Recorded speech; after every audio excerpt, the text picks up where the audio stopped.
गांव में कई दिनों से सूखा पड़ा था। खेतों में दरारें पड़ गई थीं और कुएं तक सूख चुके थे। हर किसान परेशान था। किसी के पास खाने को अनाज नहीं, किसी के पास बीज नहीं। उसी गांव में रहता था रघु, एक गरीब किसान। उसके पास जमीन तो थी, लेकिन उसमें कुछ भी उग नहीं रहा था। एक दिन उसने अपनी पत्नी से कहा, सीता, अब गांव में कुछ नहीं बचा, मुझे काम की तलाश में बाहर जाना ही पड़ेगा। सीता बोली, ठीक है रघु, पर जल्दी लौटना, घर में तुम्हारे बिना सन्नाटा लगता है। रघु ने एक झोला उठाया और पास के कस्बे की ओर चल पड़ा। चलते चलते वह चंपापुर गांव पहुंच गया, जहां चारों तरफ हरियाली थी। वह देखकर हैरान रह गया। अरे, यहां तो सब ठीक है, ऐसा कैसे? वह गांव के सबसे बड़े किसान श्यामलाल सेठ के पास पहुंचा। सेठ जी, मैं दूसरे गांव से आया हूं। हमारे यहां अकाल पड़ा है, कुछ काम मिल जाए तो बहुत मेहरबानी होगी। सेठ ने ऊपर से नीचे तक देखा और बोला, काम तो है, पर जरा कठिन है। देखो, मेरे पास एक 100 बीघा खेत है। हर रोज खेतों की रखवाली करनी होगी। दिन में धूप, रात में ठंड। महीने के 400 रुपए दूंगा और 2 वक्त का खान। रघु ने झट से कहा, मुझे मंजूर है सेठ जी, मेहनत से डर नहीं लगता। और फिर शुरू हुआ रघु का संघर्ष। वो रोज सुबह सुबह खेतों में जाता, दिन भर काम करता और रात में वहीं पेड़ के नीचे सो जाता। धीरे धीरे उसकी मेहनत से फसल लहलहाने लगी।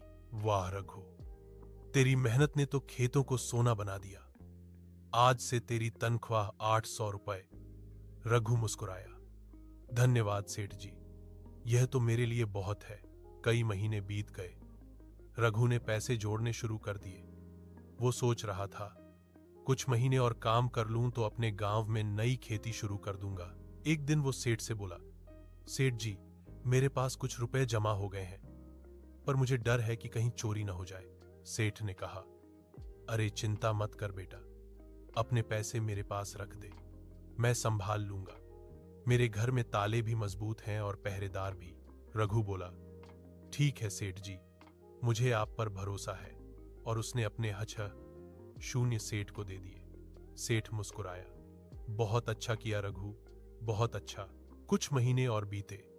रघु अब अपने गांव लौटने की तैयारी करने लगा। वो बोला, सेठ जी, मैं अपने रुपए लेने आया हूं, अब अपने गांव जाकर खेती करूंगा। सेठ अचानक सख्त स्वर में बोला, कौन से रुपए, कौन से पैसे? मेरे पास कोई सबूत है तेरे पास? रघु हैरान रह गया।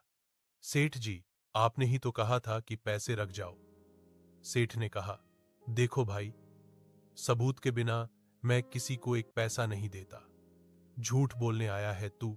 रघु की आंखों से आंसू गिरने लगे। सेठ जी, मैं गरीब हूं पर झूठा नहीं। पर सेठ ने अपने नौकरों से कहा, इसको बाहर निकालो। रघु दुखी होकर वापस अपने गांव चला गया। कुछ दिन बाद गांव के नए जमींदार लाला बालचंद अपने व्यापार के सिलसिले में चंपापुर पहुंचे।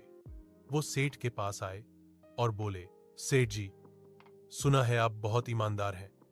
मैं अपने शून्य आपके पास कुछ दिन के लिए रखवाना चाहता हूं। सेठ की आंखें लालच से चमक उठीं।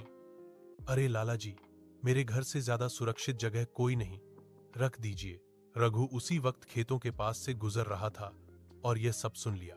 वह तुरंत लाला जी के पास पहुंचा और धीरे से कहा, लाला जी, जरा संभल कर रहिए, यह वही सेठ है जिसने मेरे पैसे दबा लिए थे। लाला जी बोले, क्या बात कर रहे हो? चलो, इसका सच अभी सामने लाते हैं। उन्होंने सेठ से कहा, सेठ जी, मैं पैसे रख तो दूं, लेकिन उससे पहले एक छोटी सी शर्त है। पहले मुझे रघु के शून्य वापस दीजिए, उसी पर भरोसा करके मैं अपने पैसे रखूंगा। सेठ हक्का बक्का रह गया। क्या बोल रहे हैं आप? लाला जी बोले, भरोसा वहीं होता है जहां ईमानदारी होती है, वरना पैसा तो हर कोई रख लेता है। सेठ डर गया और तुरंत अंदर जाकर शून्य की थैली रघु को लौटा दी। रघु की आंखों से खुशी के आंसू निकल पड़े। धन्यवाद लाला जी, आज आपने मेरी मेहनत को सम्मान दिया। लाला जी मुस्कुराए। रघु, मेहनत और ईमानदारी कभी हार नहीं सकती। जो दूसरों का हक दबाता है, उसकी किस्मत खुद उससे नाराज हो जाती है।